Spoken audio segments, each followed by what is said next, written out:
All right, Matt, just, I guess first off, your reaction to the Harms news yesterday, did it surprise you? What did he tell you? Stuff like that. What kind of your thoughts on that? Yeah, when things happen like that, and I talked to him several times before he called me yesterday, and he didn't make any mention of it. We talked face to face for about 20 minutes a couple weeks ago, just about the next season and things like that. But that's, if you're not happy, like I don't want people to be in our program that aren't happy, because it just doesn't work that way. I always say this with guys in general, like, if you want something to be mad about in a team sport, then you have something to be mad about, because everybody has something to be mad about. There's just sacrifices that get made in a team sport, and there's also kind of unintended consequences. And so that was something that I thought with him this year. He had 2 concussions, he had an injury to his hip, and that really set him back. And he didn't play as well as he had in the past, but to his defense, he had those injuries and he had those concussions, and I thought that affected him. So, but he just simply said that, he wasn't, happy, and he wanted more.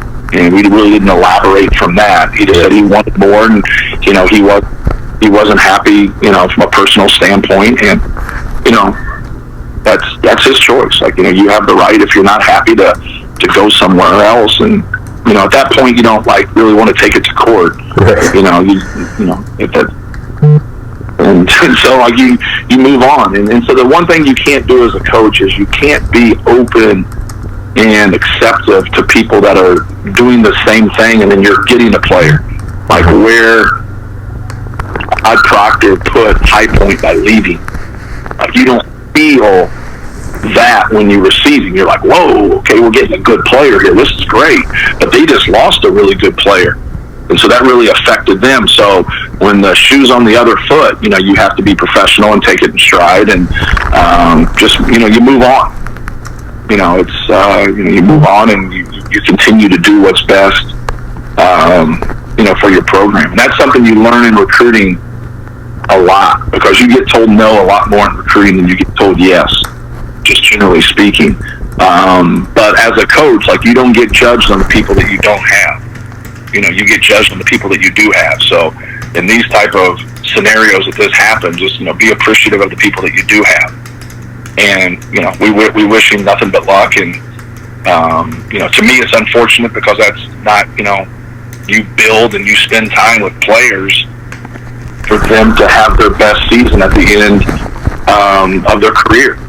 And, it's not as much as about feeling towards him in any way, shape, or form. It's feeling towards the other guys that can benefit from him being on the team, because that's what it's about. It's about your team doing well. And, while he was here, we went to 2 Sweet 16s. We went to an Elite 8. We're a possession in a couple of different games away from winning 3 straight Big Ten championships. He got his degree, and that's what it's about. Right. And so if he wants to move from that and to go have more success, and then that's his choice. So right. That's kind of my take on that. Have you had enough conversations with your players at this point, in terms of all else that's going on, to know whether everybody else is coming back? Well, I've talked to the ones that came back to campus after the season. So I sat down probably face to face, and Matt was one of them.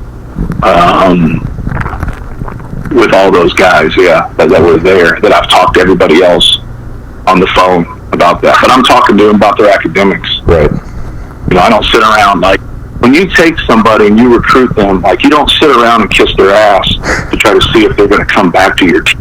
Right. They're a part of your team. Right. I don't sit there and reverse, I'm an eighth grader trying to date somebody and want them to circle yes or no. Right. You offer a scholarship, they accept the scholarship, we're committed to that. If there's issues through the season or whatever, you sit down, if there's an issue, you talk about things. You don't just pop up one day and just say, hey, I'm leaving. You work through things. and you talk about things. And if you can't work through things, then you do those things. So for me to say to guys like, hey, you're coming back next year, that means, boy, I made a really poor decision to take that person in the first place. Is the way I look at it. It's like, hey, like you have a great opportunity. Like Purdue is going to give you so much just from the education and the people that are here. And then like you really are going to like look at the environment that you play in every day from a basketball standpoint and say this isn't one of the greatest places to play or to go to school or to be around. So I just think Purdue has so much to offer. So when it gets to, these dynamics, if somebody doesn't want to be there, then that's their choice and they don't have to be there. But like I'm grateful that I got this opportunity as a player, and I'm really grateful that I have this opportunity as a coach. Like I don't sit around and think anything else. So like I try to, to really talk to our guys about how fortunate we are to be at Purdue and how much Purdue has to offer them. So if like now when I get to this point, there's so many people that are leaving and transferring in all sports. And, we have an issue with that. But there's still positive transfers. If somebody's unhappy, they should have the right to be able to go somewhere else. But with that being said, now the most important people to me are the people that stay and work through it. And I don't sit around and talk to them about those things. I talk to them about their improvement. I talk to them about what they can do to be a better student, what they can do to be a better person, what they can do to be a better player. I'm their coach. Mm-hmm. I'm their coach. I'm not their best friend, and I'm not going to coddle them. They have to get ready for the real world. And you come to Purdue, and I try to be as honest as I can be on the front end. And when they get here, I don't want any surprises for them. I want them to know, what we're about. We're a basketball family, but it's not perfect. It's not perfect. So when you say that question to me, I don't get to that. I just don't. Like I try to be honest and try to help them and make sure they understand the things that they have done well and continue to do well, and then the things that they've struggled on, we got to put in some work so we can get better, so they can be better individually, but obviously so we can be better as a team. Will you try to find somebody for that one-year scholarship?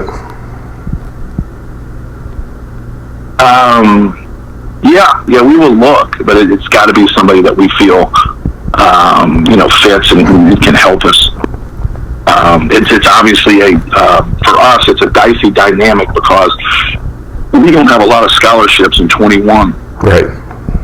And we want to make sure that we don't take somebody. If we take somebody past a one-year commitment with the situation that we're in right now, because the one scholarship we have right now is the scholarship that we have for 21 also. Right. The same person. That person leaving after the next year. So that has to weigh. You have to weigh what is most important for your program. But if you take a guy for 1 year, you're going to be able to reuse that for the next year. So that makes more sense for us. And if we do something to make that decision and don't use a one-year guy, use something that's going to commit past 1 year, they got to be a pretty good player. They got to be a really, really good player because we feel like out of the potential guys that we're recruiting in 21, that they got a chance to be fabulous at Purdue. Right. I know it's awful early to be talking about personnel, but are you okay with what you have at the 5 in terms of some of the minutes that are going to have to be filled there? Well, we'll see. Like, you got guys that haven't played. You got an incoming player that we really like, and Zach Edey. And so, now he would have more of an opportunity for us. Emmanuel Dewan has not played yet for us, and so now, he's going to have more opportunity than obviously we returned Travion, who made a good stride from his freshman to his sophomore year. Right. And now I have more of a responsibility, and I think that's obviously well documented that we've really talked about his upside and what he brings to the table. Right. What have you been doing the last couple of weeks with all that's been going on in terms of running a basketball program? Well, you just do your best, for your guys in terms of from an academic standpoint. Like we have a very good structured system academically in the first place with our academic coordinator Todd Foster and the tutors and the mentors, and we have academic coaches, which one coach has 3 to 4 guys that they're responsible for throughout the season. So like nothing's different for us. Like going forward, we just have to make sure that they're organized. Right. With their online classes or Zoom conferences, or and each class is going to be a little bit different in terms of their responsibilities remotely. So that's really what we've been able to do that. And whether you're texting your guys or picking up the phone and calling them, or like I told you, we had individual meetings for about half of them. You got to understand, you got 14, 15 guys on your team. 3 of them's leaving. 1 of them's getting his degree, 2 of them's getting their masters. So those guys are in check. Like they, obviously when you get to the finish line, you got pretty responsible guys that are going to finish that. And so those guys are, in a good position, right, in a good spot. Then obviously Matt makes the 4th guy who was graduating. And so you have a lot of just returning guys, about 8, 9 guys that. And just making sure they're organized, making sure they're on top of things, and then their academic coach hits them up about 2-3 times a week and stays in contact with their mentor and with Todd, and just to make sure everybody has their ducks in a row, that you don't let there be any slippage. And so far our guys have done really well, in terms of adjusting to some things. So it's really not that big of an adjustment. Comparatively speaking, and besides the fact that they're just not there with them physically. Right. You're not going to a class, and you're not next to a person. You're just, you're online. Right. You're listening to Zoom conferences, and you're just doing more things on your own, and just making sure that, you have discipline, you stay on top of things is really what we're doing. Right. There's not a whole else that you can really do besides, being in contact with them. How many guys do you have on campus right now? Matt is still on campus. Emmanuel left last week. He was on campus up until I think Tuesday. He went to Atlanta to hang out with his brother until Friday, and then he left Friday to go to Miami to stay with his host family that he lived with in high school. Brandon Newman's been back and forth. I think he is here right now. He had a stat test that he had to take on Friday. I think he probably went home on the weekend. I think he's back here. I think he's here. So, but I'll have to check back in with him. But that's it. Everybody else is at home, with a couple of them, with Jared Wolbrin and Aaron Wheeler. They both obviously, one went to Connecticut, one went to California. And then when everything happened, trying to get them back to that didn't make sense. Everybody else was at a driving distance that went home. Obviously, Emmanuel was still here at that time, and Matt was still here at that time. So, right, just trying to make sure. Go ahead. You would be starting individual workouts, I think, here pretty soon. You'd be starting your off-season program. Do you know what the next couple of weeks are going to be like in terms of what these guys can do? Is it a matter of your team's going to have to kind of shoot in the driveway all spring, or do you have any sort of sense for what that's going to be like yet? Oh, like right now you can't obviously play like organized games, or you can't get with people and do that. Like that doesn't make sense. So for them, I think they can shoot around on their own, and whether that's a backyard or whatever. Like a lot of the parks are shut down because they don't want people to play games and have more people getting together. So it's really basketball's put on the back burner at this time. Right. And just got to worry about your safety and stay inside and stay safe and wash your hands and stay away from people and keep doing what you're supposed to be doing academically. Is there any kind of specific approach you have to take as a coach going into this off season, where it's not going to be traditional, both in recruiting and in terms of coaching and kind of preparing your team, getting your freshmen here, things like that? All the different things that might be affected by this. Is there a specific approach you have to take as a coach, if that makes any sense? Yeah, we were speaking very general about hypotheticals. And so you got me playing in a dart league right now, Noob. It's impossible to project. So why project it? And the guys that'll get hurt the most across the line is is the freshmen coming in, because they need it from an adjustment standpoint. They need the summer to get a grip from an academic standpoint and a basketball standpoint, what this looks like. Now, if they don't get that, that's who's going to be affected, because the summer really helps incoming freshmen and new players get to a different system, school, tutors, everything. And now they're not going to be able to get that. So, for us, we were going to go on an international trip. And, I think that's always good for those incoming guys that are able to get that. So we were going to, go for 12 days, get the 10 extra practices, plus the additional time that they give us. And so there was going to be a really productive summer for us. And now, obviously, we're not going on that trip, so it's a lot different. But you really can't gauge those things that you're talking about, because I've never been through that. Right. So you just wait to see, what the government says, and obviously if they let us come back to physically being on campus for July. Obviously, they've said that we're not going to do that for June. So if they let us come back there for July, then you get the parameters that they set from a health and safety standpoint, that I think you just work from there.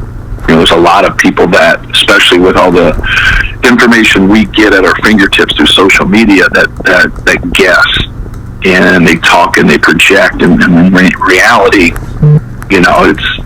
it's impossible. It's impossible to get an accurate assessment of something that's moving.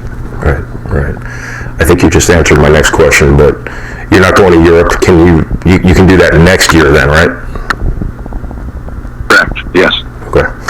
That's what I'm sorry, go ahead. No, that's what we'll plan to do. Like we'll modify our trip, maybe with the different locales that we were going to. Right. We were going to Germany. We were going to the Netherlands because of Matt. Right. And we were going to Italy too. Austria, Germany, Netherlands, Italy. I think those are the 4 spots that we were hitting. So. Right. Just kind of reflect on the season, if you could, what you took from it, what perhaps happened in terms of how the season kind of turned out. Obviously, you don't know how it would have ended up, but what were kind of your big takeaways from the season?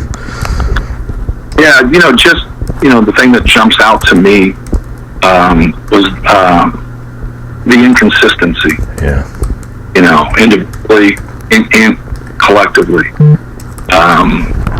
And so, but with that there's a lot of positives to that, because when you're inconsistent, you play well, then you play poorly.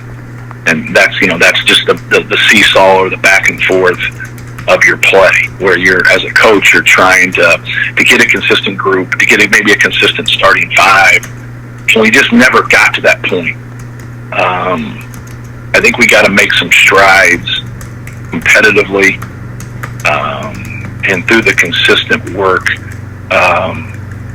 especially in practice. I think those things, and I probably didn't help it, because from a competitive standpoint, when you redshirt 2 guys, you're doing what's best for your program 4 or 5 years down the road. But ideally, it's not a perfect world. Not doing what's best for maybe that season. But I think for us, in trying to play that end game of trying to get back to where we were the previous season, is you're going to have older, more experienced players. Mm-hmm. And in today's world, there's also a catch with that, because you'll have guys leave you too, as we see. And so that does happen, and that's part of it. But I don't think it can get you away from doing what's best for individuals and also doing what's best for your program. And I think the competitive piece of those 2 guys playing, I think they were the answer for us. They were the answer for us that were in the red shirt. But I think they would allow more competition and more growth. I think when there's more competition in everyday practice, there's more growth, and guys get better. Now, would it made a difference in wins and losses? That's hard to really quantify. Right. I did so when I made the decision, and I don't believe so now, but I'm not sure of that, because, like I said, it's very, very difficult to quantify. But we had some good moments. We beat some quality teams. We have to be better on the offensive end. We just do. Our guards have to be better decision makers. than they were. I think there was a real learning curve there for some guys who are quality players that I think that can grow into better players than they showed. But there also was some moments with guys in terms of decision making that we kept working on some things and guys kept making progress with it, and we had some guys who didn't make any progress decision making, and that's such an important thing. Because you look at shooting and you look at those hard raw numbers and you're like, their shooting numbers aren't as good, but your decision making leads to shoot in a higher percentage collectively and individually. It just does. Right. Where's the pass being delivered? Do you see somebody being open? Do you have timing and the precision to execute certain plays and be an actor and get it? Can you watch film and grow from that? Can you play and understand how people are defending things differently from each opponent and be better because of it? We just didn't have that. And, to me, that's on me also, because you put together teams and, you want high basketball IQ, high basketball savvy guys, but you also need the experience of that. And so some guys that struggle in that area that have experience, that's probably who they are. Right. In terms of that element of the game, that decision-making element of the game. So we got to do our best to keep growing in that area, but also put guys in maybe better positions with that. I like the two young guards that we have coming in. I think they will help our team. I mentioned Zach Edey before. I'm excited about his upside and, his ability to be a good player for us. Like I said with all young guys before, when they're good players is the question. I think all three of them will be good players. Maybe they can do that immediately. I hope so. That's always your plan. If they can't, then you got to keep growing players and keep developing and keep getting better. But I'm excited also about the two guys that redshirted. I think both of them are competitive and they both can make threes. They're both hardworking guys. When we write out who's putting the most time in our team, who's shooting the most, who's spending the most time in the gym, those two names always pop up. Mason and Brandon. Whether it was before the season, whether it was during the season, whether it was the summer, those guys are in the gym. Right. And to me, when you have the ability like they both do, and you both love basketball, and you have the work ethic, guys like that are successful at Purdue. Some of the big picture stuff you mentioned, the decision making, the competitiveness, do you view that typically as something guys grow into, or do you need your newcomers to try to set the tone to a certain extent in those areas? Yeah, that's a good question, because I think it's different for each guy. That's the reason I mentioned about that. I think some guys we have that have grown and improved in that area. Then I have some other guys that that's not their strength. And I think the younger guys, you have to have the capacity to understand a lot of things, be able to handle pressure, see the defense, and then be able to make those type of plays and pass. And that happens through a lot. Travion's probably our most instinctual, gifted passer that we have. He just sees things, and like most good passers, sometimes they see too much, but he just has a really good feel, for where guys are on the floor. He has good vision, and he sees things. But no, Ethan Morton's the best passer I've ever recruited, with all apologies to Dakota Mathias.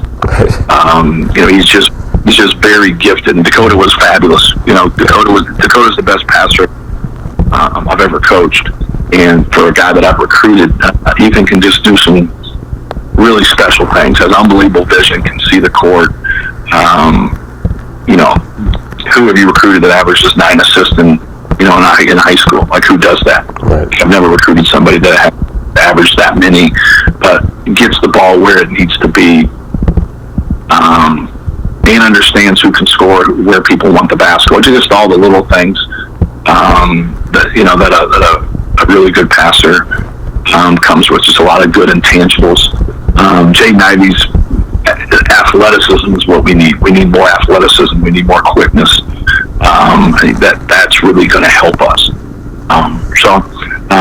Back to your question, I think it just fluctuates in between each guy. The thing about the new guys is that you got to get a feel for what's going on, and you got to know what's going on, and then your abilities take over.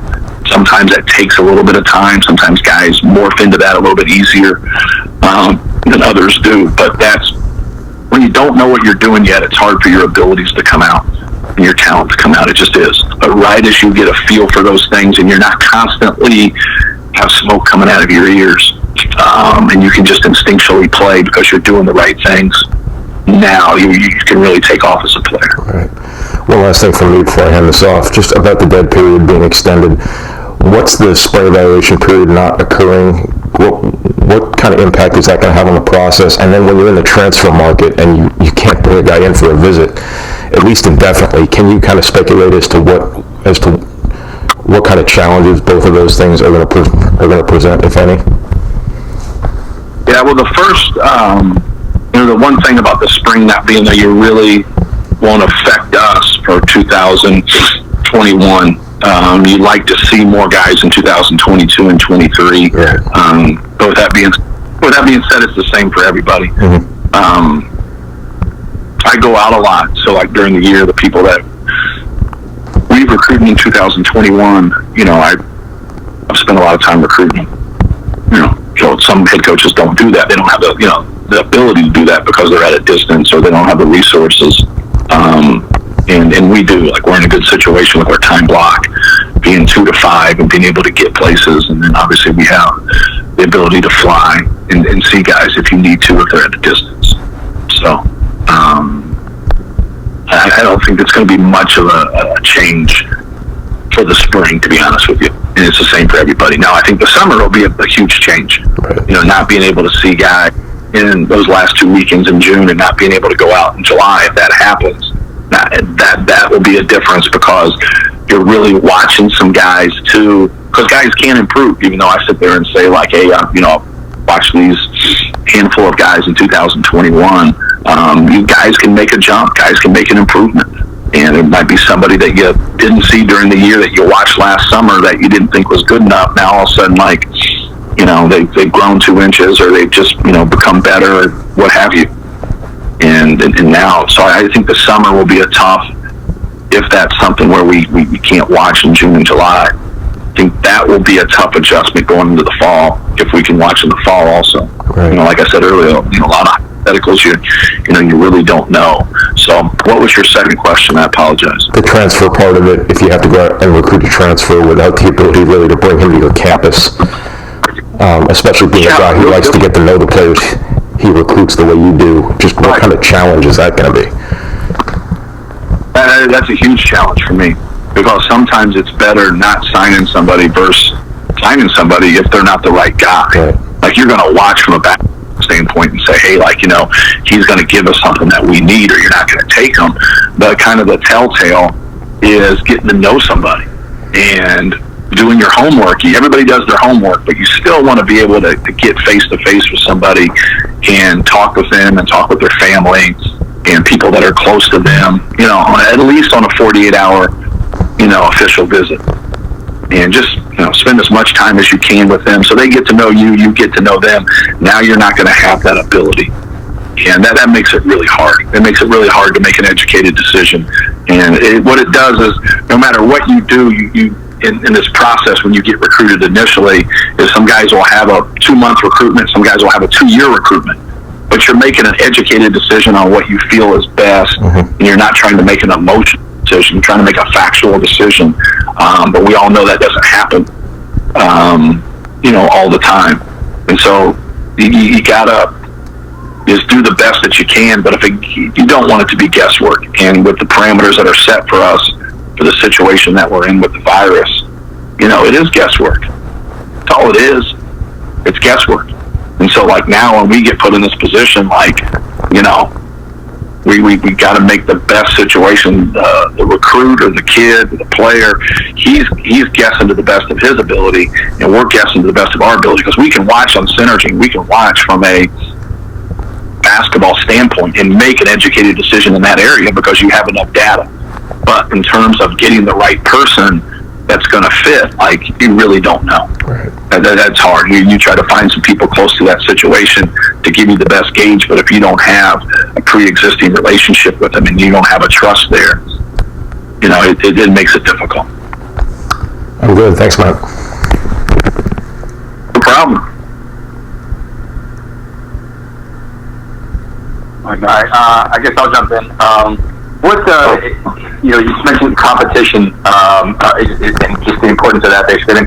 How much do you think that just changes the dynamic of what next year can be? Because you're going to have so many guys that really can play other positions from 1 to 3. How much does that sort of completely change that dynamic just with the level of battle that there's going to have to be for minutes? I don't think it changes as much as it allows more growth.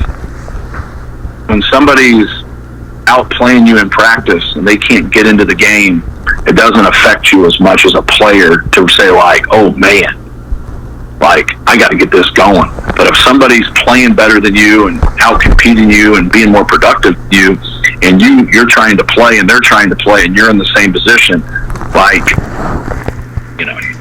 you realize it, and you realize like, hey man, I gotta play better, and or this isn't going to bode well for me. But I think that's going to be great for this upcoming team. It's great for any team. And so as a coach, like I spoke on it earlier, when you have to juggle those things, like, you weigh everything, and you know that anytime you make a great decision, or there's a decision to be made, and it's hard, you want to make a great one. You want to do what's best for everybody involved. But when it comes to that, and the rubber kind of meets the road, there's a downside. That's why it's a difficult decision. There's a downside to each way that you can go. And for us this year, that was a little bit of the downside, was losing some of that competitiveness, to where when guys struggled, that's the one thing about, even though we were inconsistent, when guys on our team struggled, they were able to keep playing. They're going to get that next opportunity.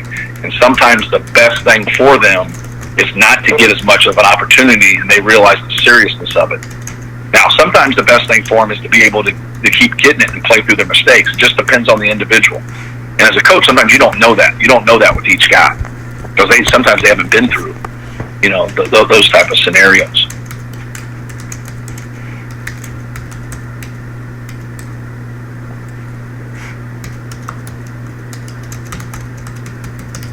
All right. You guys don't got anything else? Next. Go ahead. Can you hear me, Matt? I can hear you great. Can you hear me? I can hear you. You talk when your guys are not together like they are now. I mean, how do you foster that competitive spirit thing that you want, and the toughness that you want, and how much not having that group together? I mean, do you need that group together to kind of build that, or how do you deal with that right now? Well, I think you don't deal with it right now, but you didn't deal with that right now anyways. At this time of the year, you took to take a couple weeks off after the season in these scenarios. So, and then you do individual workouts for a couple weeks, and that's it. So the spring is really short now, especially if you would go to the NCAA tournament and advance in the NCAA tournament. For us, we were probably looking more, if we didn't win 3 or 4 in a row, at looking at the NIT. And that probably was going to make our season longer than anything. Especially if we got a pretty quality seed and we had some home games in there, which that doesn't guarantee anything, but it still helps you in that regard. So, you have a pretty short, spring. You have to take a week off the week before finals, so dead week and finals that you're done. So, now you got to take 2 weeks off of the season. That leaves you anywhere from 2 to 3 weeks of workouts. You're getting a couple workouts a week, and so that's 6 total workouts right there in the spring. So you're not missing as much right now as you are going to miss when you start June and July. June and July gets ramped up. You got more time. You're with them. We were going to have the bonus time of going on our trip. So that's the time that I think feels from the camaraderie, the togetherness, the competitiveness, all those things as a coach that you're really trying to get. Because when I'm there and I'm around, we don't do a lot of workouts. We'll do some individual skill improvement stuff within a practice. If you got a chance to practice and guys to go back and forth, to me that makes sense to be able to do that. Because guys, if you recruited the right player, they should be working on their game. They should be putting time in individually on their own game and doing that. And that's what you really strive to get in recruiting, is that guy that has that passion and loves basketball and is doing those parts on his game. Doesn't mean that we don't do that, because we do. But when you have quality time in the summer and not unlimited time, but that quality short amount of time, you want to use it constructively. I'll back up a little bit. Just from a recruiting standpoint, what are you kind of doing right now? What are you allowed to do? And kind of what are some of the things that you guys are doing from that standpoint when you look beyond maybe 21, when you get into 22, 23 type of situation? Right. We were having a conference. What is today? Today's Tuesday? Tuesday. Yeah, it was yesterday, yeah. We were having a conference yesterday morning, our staff was. It was my first Zoom conference. So I felt like I was really my first Zoom conference. So I know they weren't excited about looking at my picture. And I wasn't excited really about looking at their picture. So I don't know why we did it.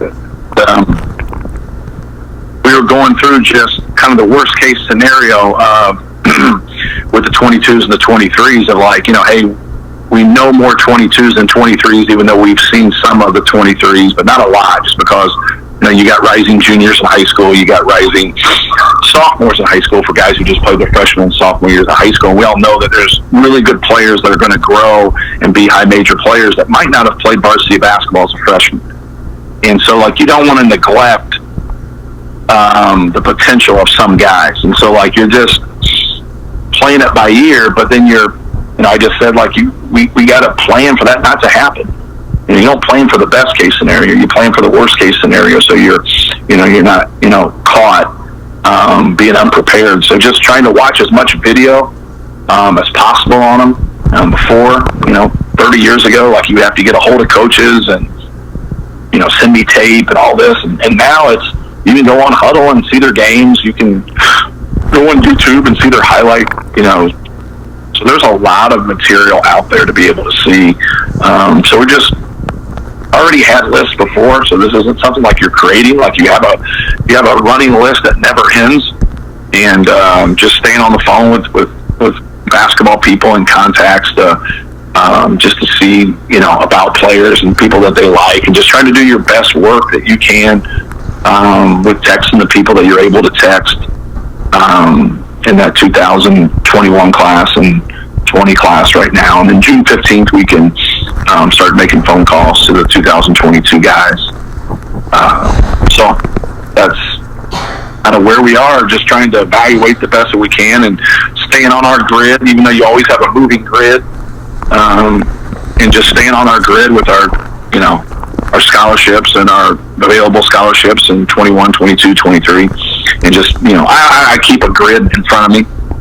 I always have a running one, and then when somebody signs or is not with us, then you erase it or mark it off and create a box. And I know that sounds kind of simple, but that's what I've always done. It's good to look at it to see if, in my opinion, a lot of people will look at it 1, 2, 3, 4, 5. And you got to fill those buckets.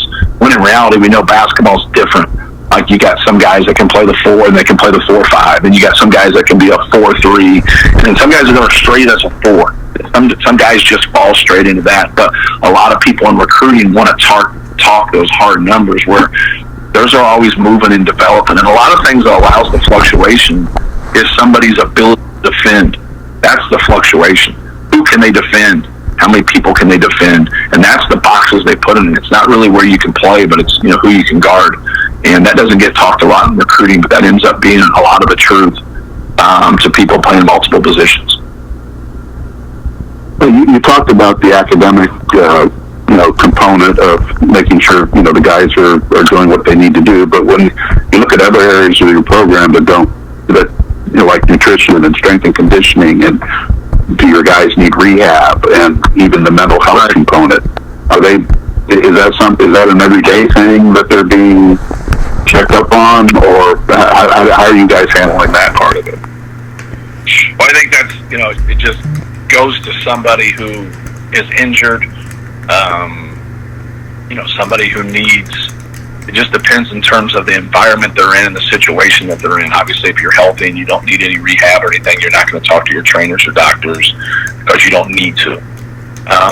If somebody from an academic standpoint, we know all the different positions that each guy's in, but each guy will get monitored a little bit differently with the different positions that they've put themselves in. Some guy can put himself in a great position. Some guy can put, in a little bit of a dicey position from an academic standpoint. So like how you monitor people, you're going to give them all the resources that they need, but how you monitor might be a little bit different from player to player depending on their situation, whether that's a health situation or whether that's an academic situation.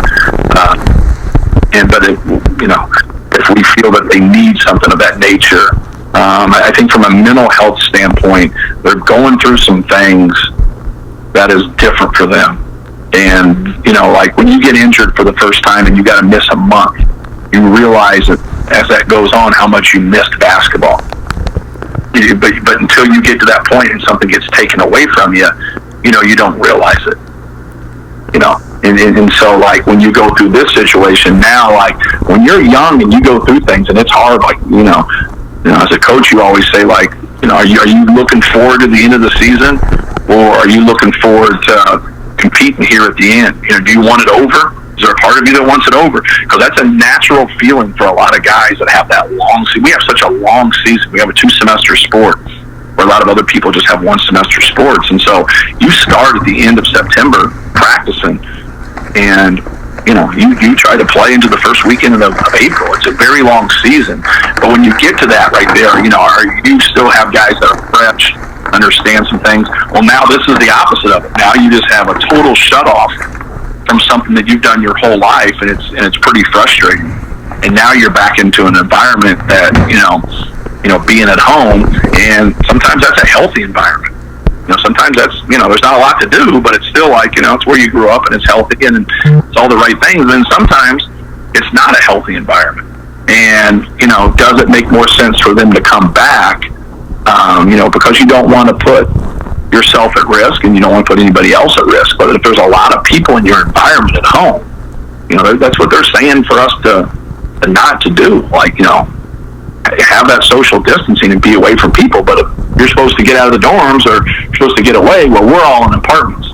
So these guys can go back to that if they need to. So for us, they have that option where they can come back to campus and still do things, remotely academically, but be in their apartment and have their own room, and maybe one other person's there, but maybe nobody is there. But just staying in contact with them. I think that's more than anything, trying to talk to them and staying in contact with them. And we've been able to do that, and our assistant coaches and ourselves and our academic people. So we felt like we've had a really good balance. But with that being said and being fair to everybody, it's hard to have a good pulse on something from a distance. Even with all the technology that we have, it's still difficult. Sometimes you don't have a pulse on things with people that are around you every single day. It's hard to read into things when people don't talk. But you try your best to help, your guys in all those avenues. Will you be allowed to have any summer camps this year? I don't think they've ruled on that right now, but they said that we can't go to school in June. I didn't read the full thing, part of it, so I would think that that's been canceled also. I would think that makes sense. When you look at a guy like Aaron Wheeler in the year that he had, what's kind of your overriding message to him as far as how he gets out of that and what he needs to do here in the off season to not repeat that? Yeah, I don't think it's anything like from a basketball standpoint that he did wrong. I think I struggled at times in my career, and I always reflect to that when guys have their own struggles, and you have to keep working and putting in time. You got to put in an immense amount of time to help yourself feel good about yourself. I know that kind of sounds corny, but it's just true. Like, how you feel about yourself is so important, and it's something that I try my best as a coach to.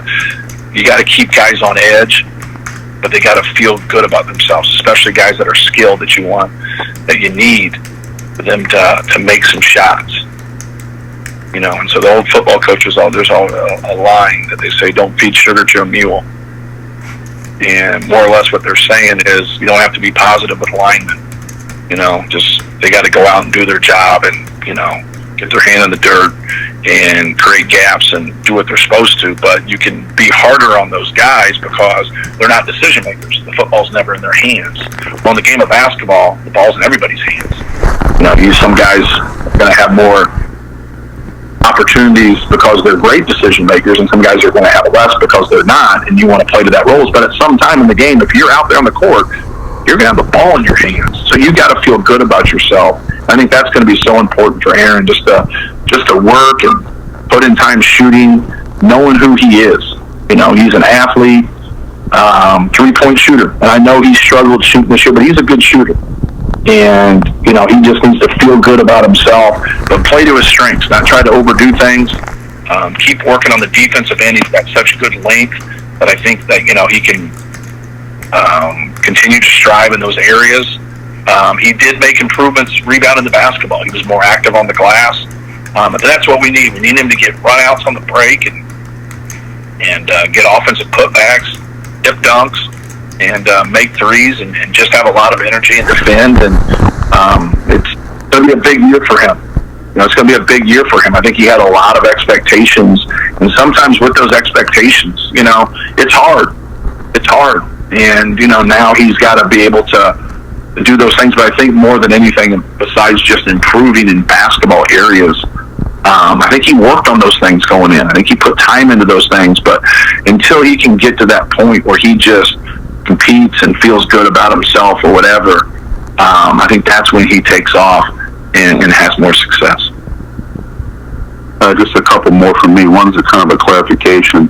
You talked about having meetings, face-to-face meetings when you got back from the Big Ten tournament. Did you have a face-to-face meeting with Matt, and was his unhappiness brought up at that time? Yes, we met at the time. It was not. You know, we talked we talked at length about everything that happened, you know, this year, especially like the injury and the 2 concussions, and just how he never really got to his defense. You know, he really never got to where he was 100% healthy, in my opinion. And then when you're fighting through all that stuff, you know, Travion played well.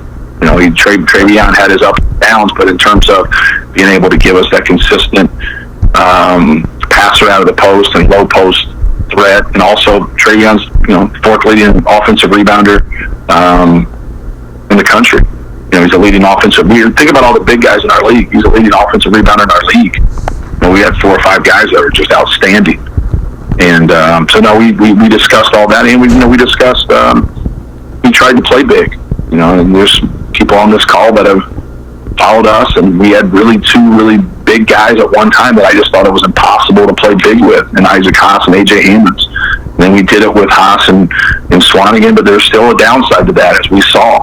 And the one thing about Swanigan was he was our best player that second year, and you got to circle things around your best player. And you can't have him maybe playing a little bit in another position where you're not getting his maximum growth. And I didn't feel like we were getting Vince Edwards' maximum growth at the 3.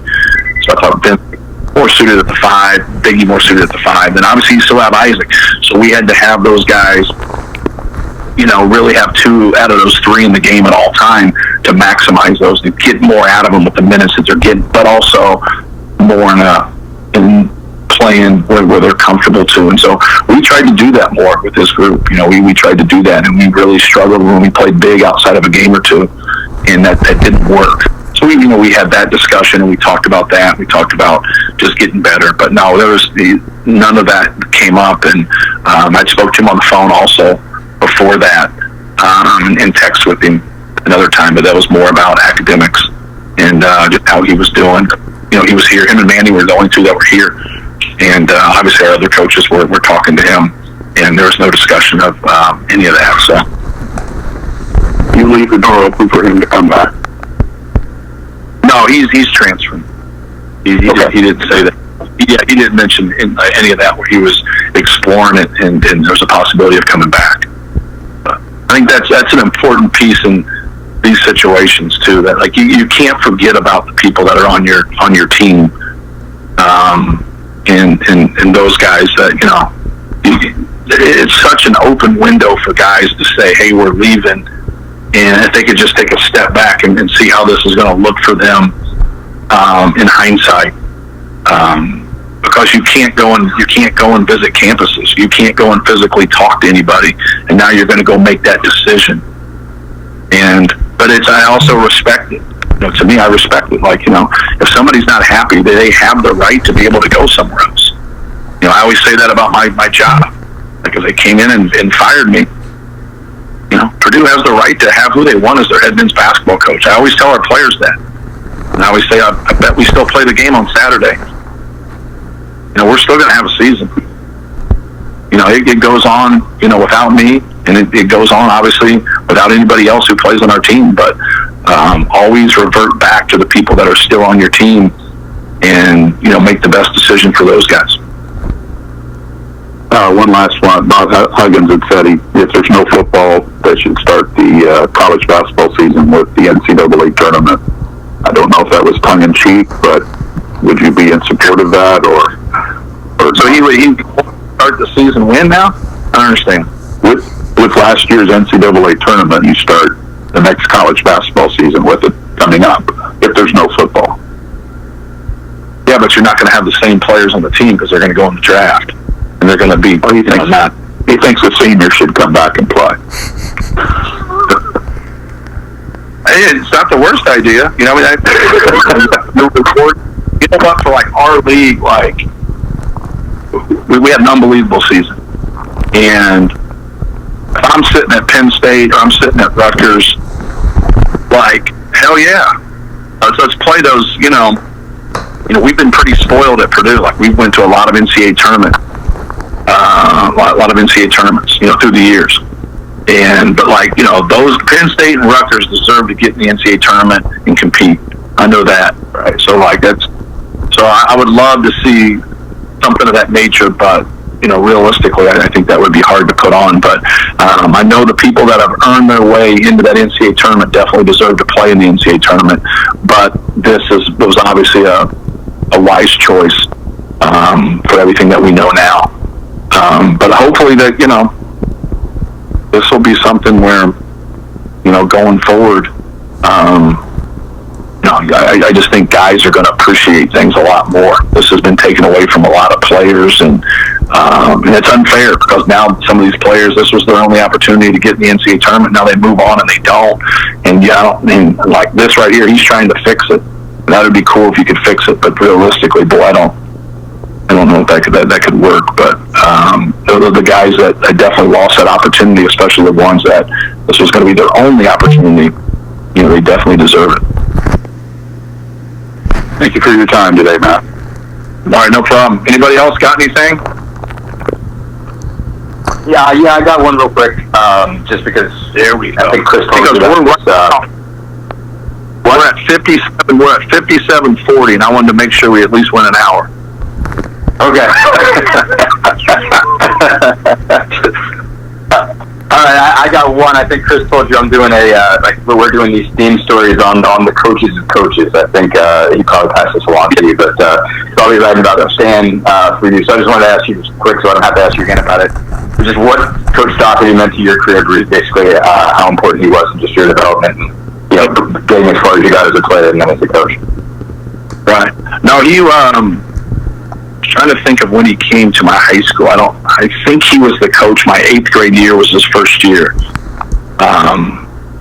Don't hold me to that. So he was either at our school for 5 years or 6 years. Joining the meeting. Right there. And so, Rector. Yeah. Rector, we should be done here in a couple minutes on a call. Okay. I'll hang on. Sorry. Leading the meeting. Do we have football questions? I had a couple of questions.